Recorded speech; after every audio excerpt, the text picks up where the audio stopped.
Hello, अस्सलाम वालेकुम, आदाब, नमस्कार दोस्तों।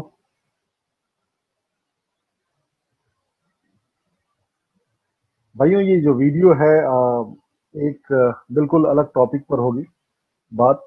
बहुत सारे ऐसे टॉपिक्स हैं जिस पर लोग बात करते हैं और मुझे लगता है कि कभी-कभी अपने हिंदुस्तान के इकोनॉमिक्स पर भी हम सब लोगों को ध्यान देना चाहिए।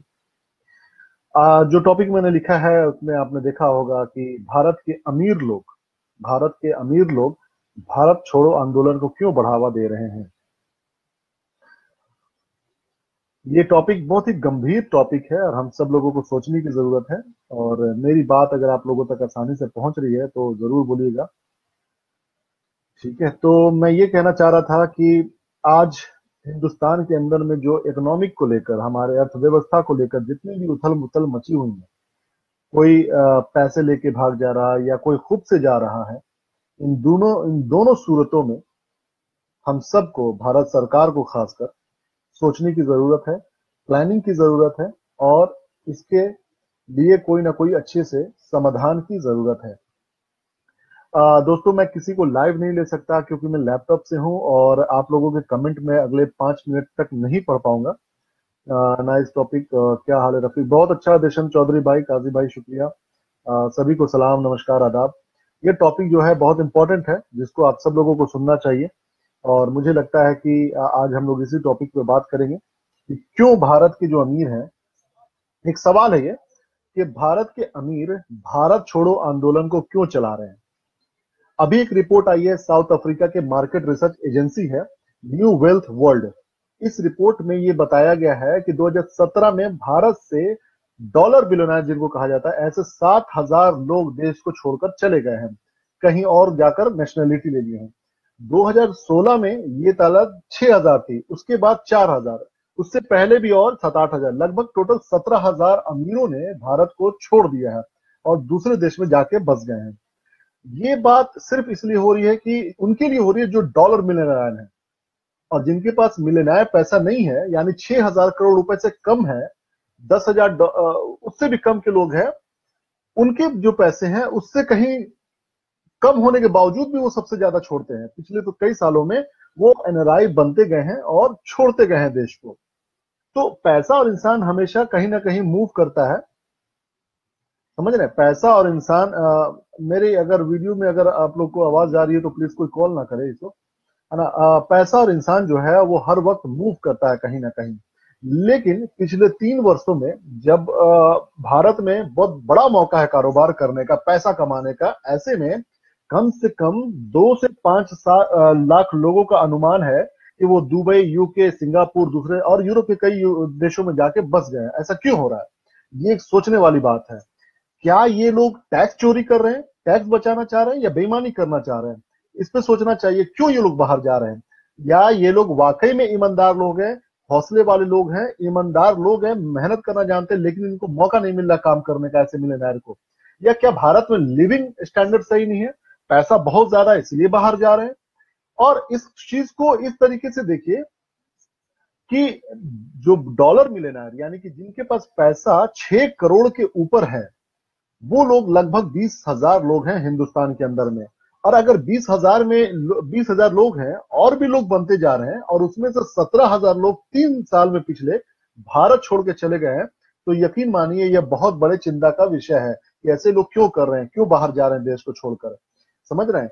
टैक्स का मामला हो सकता है कि लोग विदेश में जाकर टैक्स को बचाना चाहते हैं और एनआरआई बन जाते हैं। और इस बीच में एक प्लानिंग भी बनी थी कि जो एनआरआई जो 180 दिन से कम दिन रह सकते हैं हिंदुस्तान में, ये कानून था, उसको घटाकर हम लोग 90 दिन कर दिया जाए। तो इससे क्या होगा कि लोगों को इससे डिस्करेज होंगे कि यहां ना रहकर यहीं पर हम कोई बिजनेस शुरू किया जाए।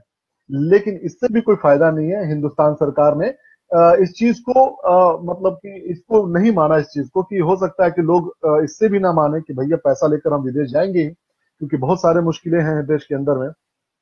दूसरी बात ये आती है सामने कि पिछली बार जब मोदी सरकार सरकार में बनी थी, जब आए थे 2014 में, उन्होंने वादा किया था कि हम ईज ऑफ डूइंग बिजनेस, यानी कि जो बिजनेस करने का तरीका होगा वो हम उसमें सुधार लाएंगे, उसमें हम चीजों को चेंज करेंगे। लेकिन उसके बावजूद अगर हम आपको ये बताएं, ओवरसीज जो इन्वेस्टमेंट जिसको बोलते हैं, हिंदुस्तान की कंपनी जो बाहर जाके काम कर रही है, इन्वेस्ट कर रही है, वो लगभग 1 लाख करोड़ रुपए सालाना पैसा बाहर जा रहा है। 1 लाख करोड़ हिंदुस्तान से बाहर पैसा जा रहा है हर साल। अभी जो ओवरसीज जितने भी बिजनेसमैन है हमारे देश के, लगभग भारत से पैसा हर साल 1 लाख करोड़ जा रहा है। ये मैं जो भी आपको डेटा दे रहा हूं दोस्तों, ये बिल्कुल ऑथेंटिक डेटा है। इस पर किसी भी तरह का ये नहीं है कि मैं अपने मर्जी से बोल रहा हूं। आज मैंने दिन भर यही किया है, रिसर्च उसी पे किया है, अलग अलग सोर्सेज से पता किया है, बहुत सारे न्यूज में भी आया जिसके बारे में ये चीज बताया गया है। तो ये एक सोचने का विषय है कि क्यों लगभग 1 लाख करोड़ रुपए हिंदुस्तान के बाहर हर साल जा रहा है। एनराइज जो हमारे देश में डॉलर के मामले में अगर देखा जाए तो 20,000 के करीब लगभग मिलियनर है। यानी 1 मिलियनर डॉलर का मतलब ये हो गया कि लगभग 6 करोड़ रुपए आपके पास है, ताकि आप दूसरे देश में, अमेरिका जैसे देश में जाके बच सके। तो ऐसे लगभग 17,000 से ज्यादा लोग पिछले 3 सालों में हिंदुस्तान को छोड़ चुके हैं। सोचिए इस बात पर कि क्यों ऐसा हो रहा है। भारत में आखिर किस चीज की कमी है? लोग देशभक्ति की बात कर रहे हैं। सोचने की बात है, भारत सरकार आखिर ईज ऑफ डूइंग बिजनेस का क्या मतलब बना के रखी है? समझ रहे बात को? इनके पास बहुत सारा पैसा है, कैसा है, हिंदुस्तान में बिजनेस कर सकते हैं, लेकिन इनके पास दूसरा डेस्टिनेशन क्यों अट्रैक्टिव लगता है, क्यों खूबसूरत लगता है? हिंदुस्तान में बहुत सारे कंपनी बननी चाहिए, बहुत सारे एमएनसी बननी चाहिए, लेकिन ऐसा क्यों होता है कि ये बाहर चले जाते हैं? क्या इनको देश से कम प्रेम है? लेकिन प्रॉब्लम ये है कि यहां पर हम लोग उनको मौका नहीं दे रहे हैं। और मौका इनको कैसे नहीं मिल रहा है? भारत सरकार इस मामले में फेल है। उनको बिजनेस करने के मामले में आप मदद नहीं कर पा रहे हैं, भारत के अर्थव्यवस्था को मजबूत नहीं बना पा रहे हैं। और सबसे इंपॉर्टेंट बात, हर इंसान अपनी सिक्योरिटी चाहता है, अपनी प्रॉपर्टी की सिक्योरिटी चाहता है, अपने काम करने के तरीके में सिक्योरिटी चाहता है, उसमें आसानी चाहता है। आए दिन तो हिंदुस्तान में दंगे फसाद हो जा रहे हैं, आए दिन तो कोई स्ट्राइक पे बैठ जा रहा है, आए दिन तो कोई धरना प्रदर्शन पे करने पे बैठ जा रहा है। तो कैसे कोई बिजनेसमैन, कैसे कोई पैसा लगाने वाला इन्वेस्टर विदेश से, बाहर से हिंदुस्तान आएगा? यहाँ उल्टी गंगा बह रही है। यहाँ पर भारत से लगभग 1 लाख करोड़ का निवेश हिंदुस्तान के बाहर जाता है हर साल। ये आंकड़ा पिछले 3 साल का मैं बता रहा हूं, अब तो ये बढ़ भी गया होगा दोस्तों। समझ रहे हैं इस बात को? तो यहाँ पर प्रॉब्लम ये है कि हम लोग उल्टे सीधे हिंदू मुसलमान के मैटर में फंस गए हुए हैं, उसके अलावा कुछ भी नहीं है। समझ रहे हैं? जो भी है वो लोग अपने कारोबार को बढ़ा सकते हैं यहाँ पर। समझ रहे हैं? जो लोग राष्ट्रवाद की बात करते हैं, देशभक्त की बात करते हैं, उसका नगाड़ा बजा रहे होते हैं, वो कह रहे होते हैं कि डांट करके कहते हैं कि भारत में इतने बड़े मौके हैं, वहां क्यों नहीं आ रहे हैं, है ना, बाहर आप क्यों जाएंगे? तो यही आना होगा। मतलब क्या है ये? समझने की बात है कि जो लोग इस बात का ड्रामा कर रहे हैं, डंके की चोट पे कह रहे हैं कि भैया हिंदुस्तान से बाहर क्यों लोग जाएं, क्यों वहां पर हम अपने बिजनेस को करें? तो भाई उस तरह का माहौल तो बनाओ। कोई अपना बिल गेट्स क्यों अपना कंपनी डालेगा हिंदुस्तान के अंदर में? जो भारत का जो एक नारायण करके है, उनके बहुत अच्छा बिजनेस था, जो विदेश में जाके कैलिफोर्निया में उन्होंने अपनी कंपनी डाली, हर साल करोड़ों अरबों रुपए का ट्रांजैक्शन है उनका, टर्नओवर है उनका। वो बंदा हिंदुस्तान में एक बार लगाने की कोशिश किया तो हिंदुस्तान के अंदर में दंगे फसाद की वजह से उनकी दुकानों में, यानी उनके कारखानों में आग लगा दिया गया था। उसके बाद से पिछले 28-30 सालों तक वो कभी हिंदुस्तान नहीं आया बंदा। ये कई ऐसे केसेस हैं। समझ रहे बात को? तो ये इसीलिए मैंने इस टॉपिक को लिखा और मैंने जो पढ़ा था कि इसीलिए ये भारत के जो अमीर हैं, ये भारत छोड़ो आंदोलन को मजबूत कर रहे हैं कि भारत को छोड़ देना पड़ेगा, क्योंकि तभी उनके बिजनेस को सहायता मिलेगी। समझ रहे बात को? इसीलिए मैंने ये टॉपिक लिखा था कि भारत के अमीर जो है वो भारत छोड़ो आंदोलन क्यों उसको बढ़ावा दे रहे हैं। समझ रहे हैं? ये एक बड़ा सवाल है। और सबसे इसमें शर्म की बात यह है कि भारत की जो मीडिया है दोस्तों, ये उस पर कुछ ध्यान नहीं दे रही है। भारत की मीडिया केवल किस पे लगी है कि भैया इन्होंने कौन सा बयान दिया, उन्होंने कौन सा बयान दिया, हिंदू मुसलमान सिख ईसाई करते रहो, है ना, तलवा चाटते रहो, अपना पैसा बनाते रहो। भारत की मीडिया तो पैसा खूब बना रही है, करोड़ों अरबों रुपए कमा रही है हर साल। लेकिन जो हमारे देश की जो अर्थव्यवस्था है, जो रीढ़ की हड्डी है, वो छोटे छोटे लघु उद्योग हैं। जो छोटे छोटे उद्योग वैसे हैं, बिजनेस वैसे हैं, जो हमारे जैसे कारोबारी लोग करते हैं। दिल्ली में आप देख रहे होंगे कि कितना बड़ा सीलिंग का मामला चल रहा है, पूरे कारोबारियों का उन लोगों ने कमर तोड़ के रखा हुआ है ना? तो क्यों ना कोई पैसा, अगर जिसके पास है, अफराद पैसा है, वो क्यों यहाँ पर अपना सर खपाएगा, क्यों अपने देश में वो पैसा इन्वेस्ट करेगा? जब उसको सिक्योरिटी नहीं मिल रही है, जब उसके बिजनेस की आसानी नहीं मिल रही है, जब उसकी किसी तरह की मदद सरकार नहीं कर रही है, तो वो क्यों अपना पैसा यहाँ पर लगाएगा? समझ रहे हैं बात को? तो हम लोगों को इस बात को समझने की जरूरत है, जो हमारी मीडिया है इस पर बात नहीं करेगी। कि आखिर हमारे जो भारत के मिलियनेयर लोग हैं, दुनिया में सबसे ज्यादा मिलियनेयर हिंदुस्तान को छोड़कर गए हैं। मतलब एक रेशियो निकलता है, जो मैंने बताया आपको शुरू में, अफ्रीका का जो मार्केटिंग मैनेजमेंट की जो एक एजेंसी है, उसने रिपोर्ट जो निकाला है, उसने कहा कि भारत में सबसे ज्यादा लोग हिंदुस्तान को छोड़ के जाने वाले लोगों में से एक है। अब आप समझिए इस बात को कि कितना ये मामला गंभीर है, लेकिन इसके बारे में कोई सरकार कदम नहीं उठा रही है। बात किस पर होगी? सबको उलझाने के लिए हिंदू मुस्लिम मंदिर मस्जिद दिस एंड दैट, इसी पे बात हो रही है ना। तो जब हमारे देश की रीढ़ की हड्डी मजबूत नहीं होगी, जब हमारे देश की अर्थव्यवस्था मजबूत नहीं होगा, जब हमारे देश में लोगों को दो वक्त की रोटी कमाने का जरिया नहीं बनेगा, किसान हमारे खुशहाल नहीं होंगे, किसान जब परेशान होंगे तो बेचारे वो क्या अपने बच्चे को पढ़ाएंगे? अब वो कहीं पर मंदिर में पढ़ाएं, मंदिर मस्जिद में पढ़ाएं, मदरसा में पढ़ाएं, कहीं भी पढ़ाएं, वो कैसे पढ़ाएंगे जब उनको कमाने खाने का मौका ही नहीं मिल रहा है ना। तो ऐसी बातों में लोगों को उलझा के रख दिया गया है। दोस्तों, ये एक बहुत इंपॉर्टेंट टॉपिक है जिस पर आप लोगों को वाकई में रिसर्च और बात करने की जरूरत है। अदरवाइज हिंदुस्तान में जो अर्थव्यवस्था है वो कमजोर हो जाएगी। ग्लोबल मंदी के बाद से जो हम लोग तेजी से जो दुनिया बढ़ रही है, वहां पर ज्यादा अपॉर्चुनिटी होगी, तो भारत के जो लोग होंगे वो भागेंगे और जल्दी जल्दी। समझ रहे हैं? तो ये जो हो गया है कि ग्लोबलाइज, आपको भी पता होगा, जो ग्लोबलाइजेशन के वक्त में बीच में बहुत बड़ी मंदी आई थी 2009-8 के बाद से, बहुत सारे प्रॉब्लम्स आए थे, बहुत सारे बिजनेसमैन डूब गए थे, बहुत सारे, खुद मैं जहां पर कंस्ट्रक्शन लाइन में था, वो कंस्ट्रक्शन का लाइन डूब गया था। 3 साल उसको रिकवर होने में लग गया था। उस समय हिंदुस्तान सर्वाइव किया था बहुत अच्छे से, मनमोहन सिंह के जमाने में। लेकिन उसके बाद से जब यूरोप के कंट्रीज ने और दूसरे मुल्कों ने अपने आप को संभाला, तो लोग जो हिंदुस्तान में थे, पैसे वाले लोग थे, वो फिर से उधर की तरफ बढ़ने लग गए। कहीं उनको ये ना लगे कि भैया अगर मेरा जो पैसा यहां डूब रहा है, उसका रिकवरी होने का तो सवाल ही नहीं है, कैसे रिकवरी होगा, है ना। देख रहे हैं कि कोई पैसा लेके बैंक का करोड़ों करोड़ भाग जा रहा है, वापस आने का कोई सवाल नहीं है। तो लोगों को लगा कि मेरा पैसा तो यहाँ पर सेफ ही नहीं है, तो बेहतर है यहां से निकल जाओ।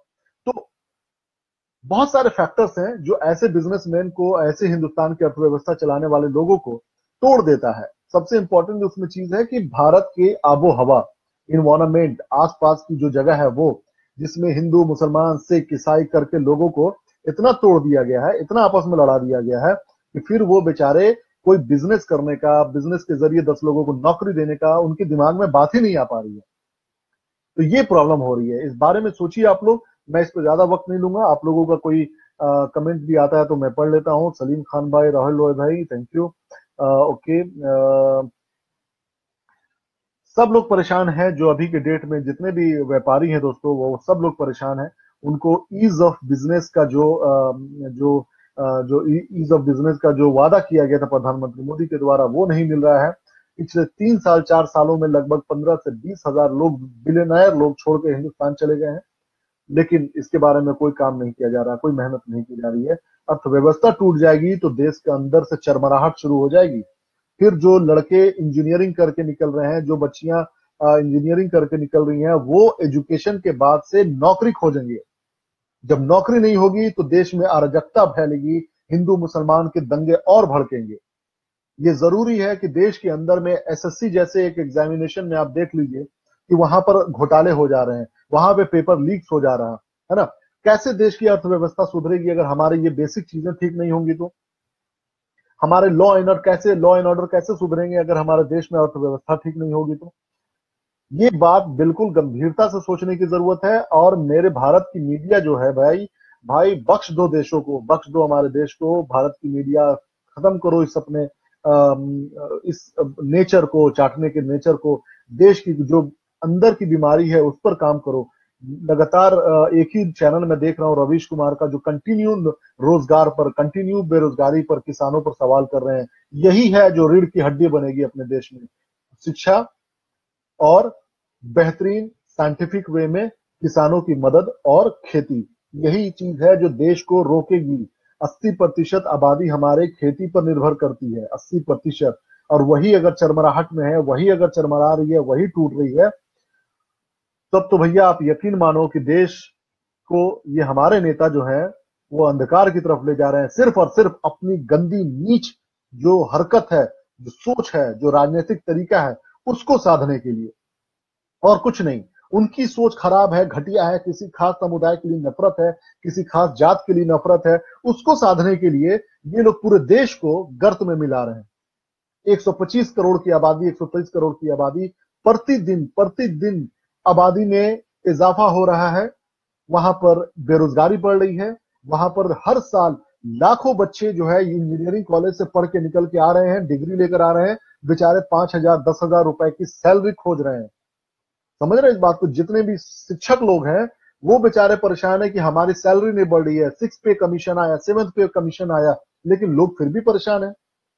कहां आखिर ये मामला रुक रहा है? कहीं ना कहीं हमारे देश की जो अर्थव्यवस्था को मजबूत करने वाले बिजनेस वर्ग हैं वो लोग परेशान हैं, और ये सरकार इसको समझाने में नाकाम रही है।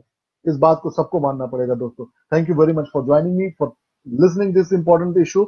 हो सके तो आप लोग इसके लिए आवाज उठाइए कि हमारे देश के जो व्यापारी हैं, जो पैसे वाले लोग हैं, वो देश को छोड़ के क्यों जा रहे हैं। करोड़ों लोग जा रहे हैं, करोड़पति जितने हैं, सबसे ज्यादा दुनिया में बाहर जाने वालों में से हिंदुस्तान के लोग हैं। Thank you very much. अपना ख्याल रखिए सब लोग, और नेताओं से सवाल कीजिए। चमचागिरी में कोई फायदा नहीं है। चाटने वाले काम को रहने दीजिए इनके लिए, पत्रकारों के लिए, है ना, न्यूज चैनल्स के लिए। हम आम जनता कम से कम अपने जमीर को जिंदा करके जिसको वोट दे रहे हैं उससे सवाल किया जाए कि जो गोद आपने लिया था गांव, एमपी से, हर एमपी को एक एक गोद लेना था गांव, जो अपने मोदी जी ने कहा था, वो क्यों नहीं अभी तक स्मार्ट गांव बना? अगर स्मार्ट गांव बन जाता तो उसी गांव के 100 लोगों को नौकरी मिल जाती, मनरेगा के तहत नौकरी मिल जाती, गरीब होता, जाके खेती करता, घर बनाने का काम होता, स्कूल बनाने का काम होता, लाइब्रेरी बनाने का काम होता, तो उसी गांव के लोगों को रोजगार मिलता मनरेगा के तहत, है ना। तो सब कुछ इंटरकनेक्टेड हो जाता, हर कोई कहीं ना कहीं इन्वॉल्व रहता, हिंदू मुसलमान की सोचने की बात नहीं होती, लड़ाई झगड़ा नहीं होता। समझ रहे बात को? तो ये सारी चीजें जो है लोग नहीं सोच रहे हैं इतना दूर से, वो सिर्फ लगे हुए हैं कि तुम्हारा धर्म ठीक है, मेरा धर्म ठीक है, तुम्हारा तरीका गलत है, मेरा तरीका गलत है।